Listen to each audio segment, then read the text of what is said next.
আরে ও বাঙালি বাঙালি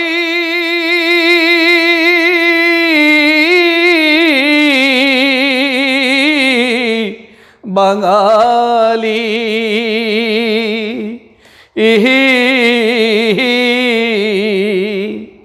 তোরা ঢাকা শহর রক্তে রাঙাইলি, তোরা ঢাকা শহর রক্তে রাঙাইলি। সুপ্রিয় শিক্ষার্থীরা, তোমরা সবাই কেমন আছো? নিশ্চয়ই ভালো আছো। এই করোনাকালীন সময়ে তোমরা দীর্ঘদিন বাসায় অবস্থান করছো, তোমরা তোমাদের প্রিয় শিক্ষাঙ্গনে আসতে পারছো না, এই জন্য অনেকেই কষ্টে রয়েছো, আমরা অনেকেই কষ্টে রয়েছি। হয়তো খুব শিগগিরই আমাদের এই কষ্ট লাঘব হবে, খুব শিগগিরই আবারও আমরা আগের মতো মিলিত হয়ে সবাই একত্রে একই সঙ্গে একই ক্যাম্পাসে, আমাদের প্রিয় ক্যাম্পাসে সময় কাটাবো, ক্লাস করব, বিদ্যা অর্জন করব। সে সময় হয়তো আর বেশি দূরে নেই। তোমরা সবাই ভালো থাকবে, সুস্থ থাকবে, নিরাপদে থাকবে, স্বাস্থ্যবিধি মেনে চলবে, বাবা মায়ের কথা শুনবে। সুপ্রিয় শিক্ষার্থী, আজকে আমি আমেনা বাকি অনলাইন ক্লাসের পক্ষ থেকে সবাইকে স্বাগত জানাচ্ছি। চতুর্থ শ্রেণীর একটি ক্লাস, বীরশ্রেষ্ঠদের বীরগাথা। সুপ্রিয় শিক্ষার্থী, সবাইকে স্বাগত জানাচ্ছি আমার আজকের এই ক্লাসে। তোমরা মনোযোগ সহকারে দেখবে, কারণ আমাদের এই দেশটি একদিনে আসেনি। দীর্ঘ 9 মাস যুদ্ধ করে 30 লক্ষ শহীদ, 2 লক্ষ মা বোনের সম্ভ্রমের বিনিময়ে অর্জিত আমাদের এই স্বাধীন সার্বভৌম বাংলাদেশ, যারা আত্মত্যাগের বিনিময়ে, নিজের জীবনের বিনিময়ে আমাদেরকে দিয়েছে একটি সুন্দর স্বাধীন সার্বভৌম রাষ্ট্র, তাদের প্রতি শ্রদ্ধা রেখে, জাতির বীরদের প্রতি শ্রদ্ধা রেখে আমরা শুরু করছি আমাদের আজকের এই ক্লাসটি। তোমরা সবাই মনোযোগ সহকারে ক্লাসটি দেখবে। সবাইকে স্বাগত। আমি রণজিৎ কুমার রায়, সহকারী শিক্ষক, আমেনা বাকি residential model school and college. আমরা আজকে বীরশ্রেষ্ঠদের বীরগাথা, আমাদের এই বীরেরা যারা নিজের জীবন বাজি রেখে একটি স্বাধীন সার্বভৌম দেশ উপহার দিয়েছে, আমরা তাদের আজকে গুণগান, তাদেরকে নিয়ে কিছু কথা, তাদের কর্ম, এসব নিয়ে আলোচনা করব। বীরশ্রেষ্ঠ বীরগাথা পাঠের শেষাংশ, একটি অংশ লিখেছেন নূর মোহাম্মদ শেখ। শিক্ষার্থীরা, আমরা এখান থেকে যা শিখতে পারবো, আসলে প্রত্যেকটি শিক্ষার একটি অর্জন থাকে।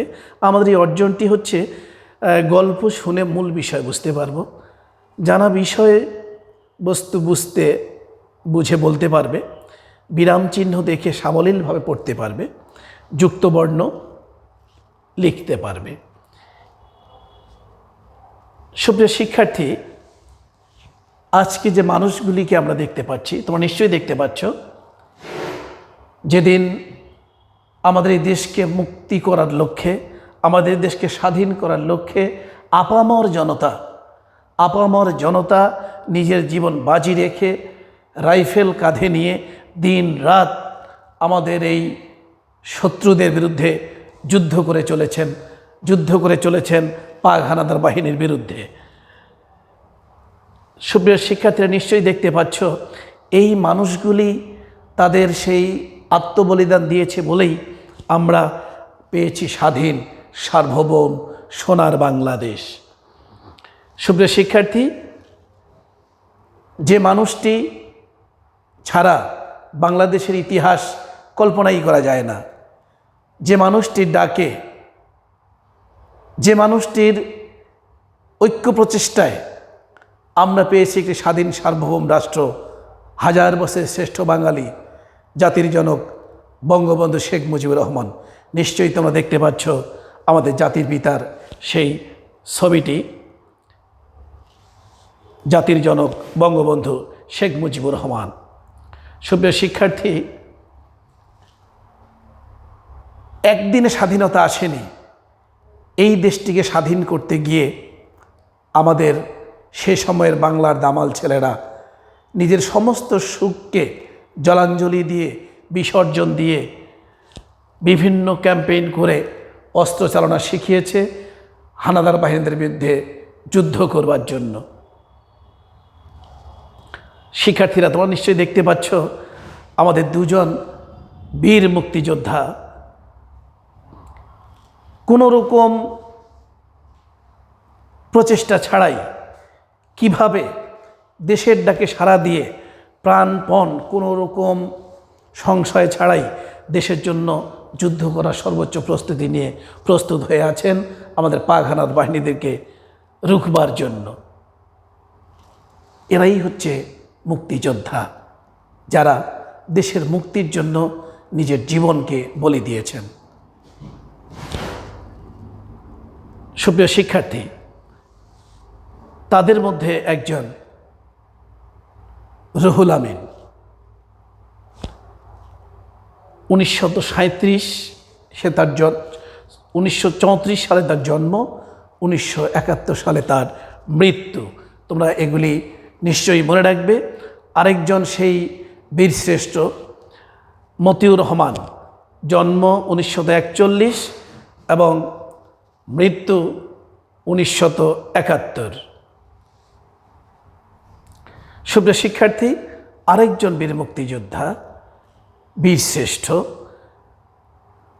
মহিউদ্দিন জাহাঙ্গীর, জন্ম 1949, মৃত্যু 1971। সুপ্রিয় শিক্ষার্থী, মোস্তফা কামাল, যিনি জন্মগ্রহণ করেছেন 1947 সালে, মৃত্যুবরণ করেন 1971 সালে। সুপ্রিয় শিক্ষার্থী, মুন্সি আব্দুর রউফ, যিনি জন্মগ্রহণ করেছেন 1949 সালে এবং দেশের ডাকে সাড়া দিয়ে জীবন দিয়েছেন 1971 সালে। সুপ্রিয় শিক্ষার্থী, নূর মোহাম্মদ শেখ, যিনি জন্মেছিলেন 1936 সালে, মৃত্যুবরণ করেছেন 1971 সালে। সুপ্রিয় শিক্ষার্থী, মোহাম্মদ হামিদুর রহমান, যিনি জন্মগ্রহণ করেছিলেন 1944 সালে, মৃত্যুবরণ করেছেন 1971 সালে। সুপ্রিয় শিক্ষার্থী, এই 7টি মানুষকে আমরা দেখতে পাচ্ছি, সবাই যুদ্ধ করেছেন। তার মধ্যে এই 7টি মানুষই হচ্ছে আমাদের বীর শ্রেষ্ঠ। আমাদের বীর শ্রেষ্ঠ উপাধিতে ভূষিত হয়েছেন এই 7 জন মানুষ। তোমরা মনে রাখবে, এই 7 জন মানুষ আমাদের বীর শ্রেষ্ঠ। সুপ্রিয় শিক্ষার্থী, বলো তো আমাদের বীর শ্রেষ্ঠ উপাধিতে ভূষিত হয়েছেন কতজন? ঠিক 7 জন। ধন্যবাদ। এভাবেই তোমরা দেশের ডাকে, দেশের কাজে, দেশকে ভালোবাসবে, দেশের মানুষকে ভালোবাসবে, সর্বোপরি দেশের জন্য কাজ করবে। আমরা এই প্রত্যাশাই করি তোমাদের কাছ থেকে, কারণ আজকের শিশুরাই আগামী দিনের ভবিষ্যৎ। তোমরাই একদিন এদেশের হাল ধরবে, তোমরাই একদিন এদেশকে নেতৃত্ব দিবে, তোমাদের হাতেই একদিন এদেশ পরিচালিত হবে। সুপ্রিয় শিক্ষার্থী, আমরা এখন এই যে পাঠটি করলাম, এই পাঠটি থেকে কিছু বর্ণ, যেহেতু সামনে আমাদের পরীক্ষা, কিছু বর্ণ আমরা যুক্ত বর্ণ ভেঙে দেখাতে চাই। যেমন এখানে দেখো তোমরা, ক্রো একটি শব্দ দেয়া আছে, ক্রো। তাহলে এখানে কি কি যুক্ত রয়েছে? ক যোগ র ফলা, ক যোগ র ফলা। তাহলে কি হলো? ক্রো। এটাকে ভাঙালে আমরা পাবো ক যোগ র ফলা। আচ্ছা, ক্রো দিয়ে যদি আমরা শব্দ বলতে চাই, তাহলে এখানে একটি দেয়া আছে ক্রোলিং। ক্রোলিং একটি শব্দ হতে পারে। এরকম অনেক শব্দ আছে। ক্রসিং হতে পারে, ক্রস হতে পারে, ক্রম হতে পারে। এরকম অনেক শব্দ তোমরা বের করতে পারবে। নিজে থেকে চিন্তা করলেই তোমরা অনেক শব্দ এরকম বের করতে পারবে। তোমরা নিশ্চয়ই খাতায় এই শব্দগুলি লিখবে। যত তোমরা তোমাদের মস্তিষ্কে শব্দের ভাণ্ডার সমৃদ্ধ করবে, তত নিজে আরও সমৃদ্ধ হবে। সুপ্রিয় শিক্ষার্থীরা, এরপরের আমরা এখানে দেখছি একটি যুক্ত বর্ণ রয়েছে। এখানে কি কি রয়েছে? ক যোগ ত, ক যোগ ত। এখানে একটি শব্দ দেয়া আছে রক্ত, রক্তে। এরকম তোমরা অনেক শব্দ লিখতে পারবে। হতে পারে রক্ত, হতে পারে ভক্ত, হতে পারে শক্ত। এরকম অনেক শব্দ তোমরা নিজেরাই বের করে খাতায় লিখবে। তাহলে তুমি এই যুক্ত বর্ণের সম্পর্কিত যে সমস্ত শব্দ আছে সেগুলি থেকে তুমি নিজেকে সমৃদ্ধ করতে পারবে। সুপ্রিয় শিক্ষার্থীরা, আরেকটি যুক্ত বর্ণ এখানে দেয়া আছে। আমরা এখানে দেখতে পাচ্ছি ইয়, উ যোগ গ, উ যোগ গ। তাহলে কি হলো? শব্দটি দেয়া আছে সঙ্গে। আর কি শব্দ হতে পারে? হ্যাঁ, সঙ্গ, ঠিক বলেছ, সঙ্গ। আর কি হতে পারে? রঙ্গ, হ্যাঁ হতে পারে। আর কি হতে পারে? এরকম অনেক শব্দ তোমরা নিজেরাই বের করবে বাসায় বসে থেকে। ধন্যবাদ। তোমরা নিশ্চয়ই খাতায় এসব লিখে রাখবে। স্কুল খোলার পরে আমরা এসব তোমাদের খাতা থেকে নিয়ে মূল্যায়ন করব। এবারে আমরা কিছু শব্দের অর্থ জেনে নিই। সুপ্রিয় শিক্ষার্থীরা, বীর শ্রেষ্ঠ। কতজন বীর শ্রেষ্ঠ ছিল? হ্যাঁ, বীর শ্রেষ্ঠ। বীর শ্রেষ্ঠ মানে বীরদের মধ্যে যিনি শ্রেষ্ঠ।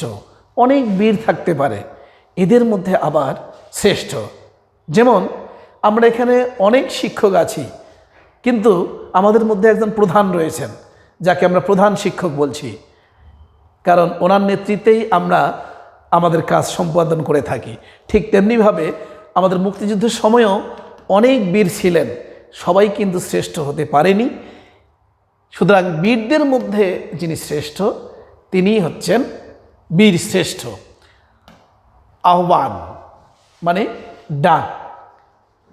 বঙ্গবন্ধু শেখ মুজিবুর রহমান 7ই মার্চের রেসকোর্সের ময়দানে আহ্বান জানিয়েছিলেন বাংলাদেশের আপামর জনসাধারণকে।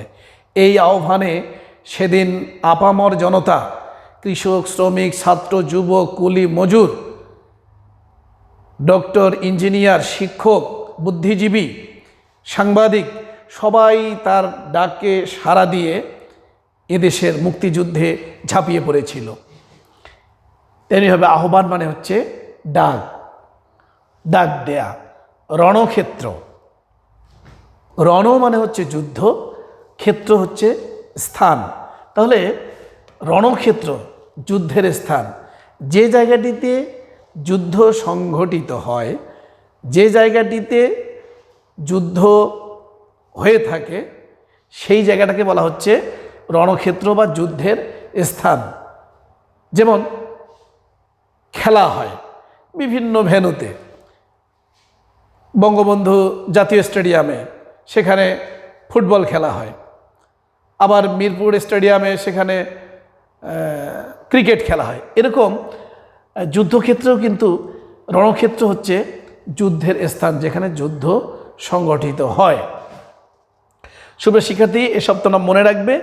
আরও কিছু শব্দ বইয়ে দেওয়া আছে, সেগুলি তোমরা দেখে নেবে। আর আরেকটু ভালো করে দেখে নেবে পাঠ্য বইয়ের 26 এবং 27 নম্বর পৃষ্ঠা দেখে নেবে তোমরা। দেখে নেওয়ার পরে মনে রাখবে, আমরা প্রতিষ্ঠান খোলার সাথে সাথে সেগুলি তোমাদের কাছ থেকে চেয়ে নেব এবং দেখব। যদিও এখানে এখন দলীয় কাজ করা সম্ভব নয়, আমরা একক কাজ তোমাদেরকে দিচ্ছি। তোমরা বাসায় বসে বসে এই অধ্যায়টি পড়বে এবং এই প্রশ্নগুলির উত্তর খুব সহজ। কারা কারা মুক্তিযুদ্ধে অংশগ্রহণ করেছিল, কারা কারা মুক্তিযুদ্ধে অংশগ্রহণ করেছিল, এটি তোমরা তোমাদের খাতায় লিখে নাও। 2 নম্বর, 4 জন বীরশ্রেষ্ঠর নাম লেখো। আমরা কজন বীরশ্রেষ্ঠের নাম এখানে পড়েছি? কজন? 7 জন। ঠিক, 7 জন। এদের মধ্যে শুধু 4 জন বীরশ্রেষ্ঠের নাম লিখতে হবে। আর নিশ্চয়ই তোমরা এটি খাতায় লিখে রাখবে। সুপ্রিয় শিক্ষার্থী, আমরা এখন আরেকটি জিনিস তোমাদেরকে দেখাবো, বীরশ্রেষ্ঠ কারা তা লিখো। তোমরা এই প্রশ্নটিও লিখে নাও, এটি আমরা তোমাদের খাতায় লিখে রাখবে। প্রতিষ্ঠান খোলার সাথে সাথে আমরা তোমাদের কাছ থেকে চেয়ে নেব এবং সেটির মূল্যায়ন করব। আর অনেক শিক্ষার্থী তোমরা বলে থাকো, সম্মানিত অভিভাবক সহ, যে আমরা ক্লাসগুলি পাচ্ছি না বা দেখতে পাচ্ছি না বা ক্লাস হচ্ছে কি না, সেটি অনেকেই আপনারা খুঁজে পান না। সেজন্যই আমি আমার ক্লাস শেষে দেওয়ার চেষ্টা করেছি। আপনারা লিখে নিতে পারেন ওয়েবসাইট www.abrmsc.edu.bd, এখানে ঢুকলেও আমাদের ক্লাসগুলি পেয়ে যাবেন, অথবা ফেসবুক আইডি এবি শিক্ষাবার্তা, এখানে লিখে দিলেও আপনারা এখানে ক্লাসগুলি পেয়ে যাবেন, অথবা আমেনা বাকি অনলাইন ক্লাস, এটা লিখে দিলেও আপনি আমাদের ক্লাসগুলি পেয়ে যাবেন। এরপরে যদি সমস্যা হয়, আমাদের প্রতিষ্ঠান নামে একটি চ্যানেল রয়েছে ইউটিউব, আপনারা এখানে ঢুকেও ক্লাসগুলি দেখতে পারবেন। প্রিয় শিক্ষার্থীরা, নিশ্চয়ই তোমরা বুঝতে পারছো, তোমরা এই সময়টাতে বাড়িতে বসে বইগুলি দেখবা সিলেবাস অনুযায়ী, আমরা সিলেবাস দিয়েছি, দেখে নিজেকে প্রস্তুত করবে। তোমরা সবাই ভালো থাকো, সুস্থ থাকো, নিরাপদে থাকো, স্বাস্থ্যবিধি মেনে চলবে, বাবা মায়ের কথা শুনবে, সর্বোপরি এই সময়টিতে একটু বইয়ে চোখ বোলাবে। সবাই ভালো থাকো, নিশ্চিন্তে থাকো, আনন্দে থাকবো, নিরাপদে থাকবো। আবারও দেখা হবে করোনা পরবর্তী এই প্রিয় শিক্ষাঙ্গনে সবার সাথে একত্রে। ধন্যবাদ সবাইকে।